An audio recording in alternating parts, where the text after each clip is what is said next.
Hello fellow thinkers, this is Inferior Pickle and Rant Ready doing a video about World War I. It's something that's very important, but people tend to know little about it. But to know what happened, we need to look at context. Look at this map. Tell me what the name of the white blob is. It is Austria-Hungary, otherwise known as the Austro-Hungarian Empire. Back then, Europe was a place riddled with empires. Let's go through them one by one. Austria-Hungary, Germany, Russia, the Ottoman Empire, UK, Italy, France, Spain, Portugal, and the Netherlands, and Belgium. They were consistently having small skirmishes and bickering at each other, and World War I was a result of this. It all started when the Austro-Hungarian Empire annexed Bosnia.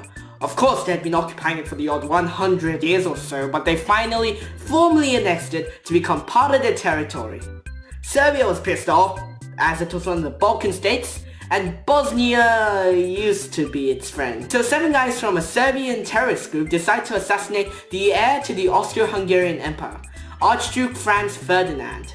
After 6 unsuccessful attempts, the 7th guy gave up and went to a cafe for some coffee, preparing to attack the Archduke on his return journey. Then the driver of the car driving Mr. Ferdinand took a wrong turn and came right in front of the cafe, where the 7th assassinator probably took out his gun, walked up to the car and shot him at like point blank range. There was no way he could have missed, although there was a way, but he didn't. The Austro-Hungarian blob invaded Serbia as payback on the 28th of July 1914, which most people mark as the beginning of World War I.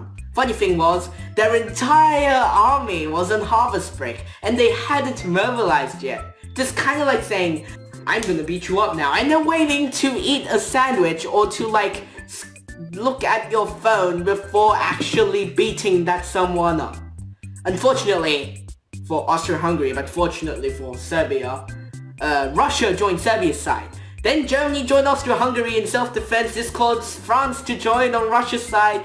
Then Germany decided to attack Belgium to attack France more directly, and Belgium had signed a treaty with the UK declaring its neutral sovereignty,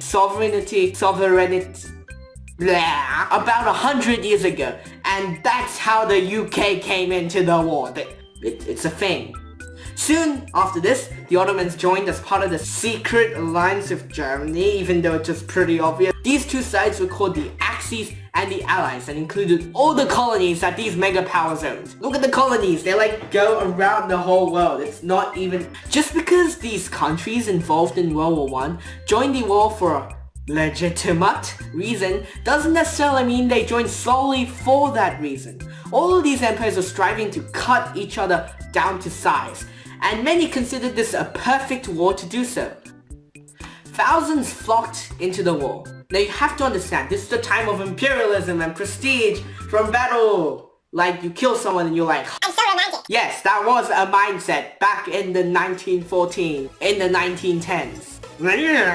Unfortunately, the war turned into trench warfare where the front line barely moved at every engagement.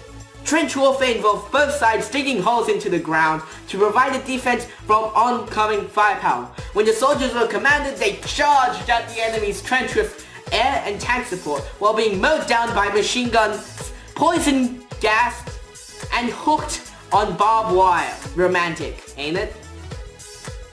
Advancements were made by moving from one trench to another. Usually, this resulted in a gridlocked stalemate. The sort of stalemate eventually ended up with the Eastern and Western fronts, with the Axis having made small gains into France and Russia and pretty much taking over Belgium. When the war started, the German push advanced to just 25 kilometers from Paris when they were pushed back by the Allies, where the Western Front developed.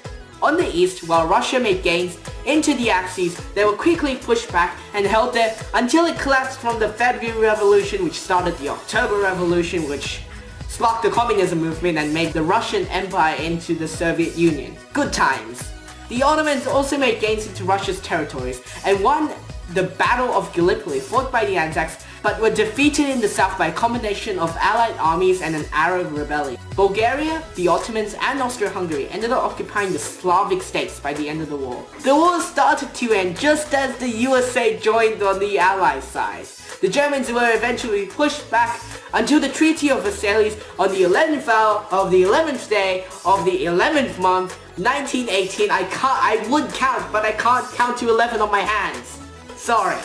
This involved the dissolution of the Austro-Hungarian and the Ottoman empires and ended up carving up West Russia and Germany into the Europe we know today. Except Germany's kinda a little bit bigger now, I'm not sure. An important thing to understand is that the Allies never marched on Berlin, they never went there, and the Axis never reached the capital of France, Paris. The Treaty of Versailles was signed when pretty much everyone was at each other's borders. This was nothing like World War II, and we all know what happened in World War II, unless you don't, in which case tell me to make a video about it, and I probably will. This was one of the first wars since industrialization, and the horrors of modern warfare became evident. Soldiers came back shell-shocked and scarred for life, not literally, but like in their heads, well, probably both physically and mentally, and emotionally, and socially, and spiritually, I don't know. However, many of the ideologies continued. In a more mild manner, yes, but they still continued until the unprecedented horror of World War II wiped imperialism and prestige from war from the globe. What a mouthful. This was Inferior Pickle and Rat Ready. Like and subscribe if you enjoyed the video, and Inferior Pickle out.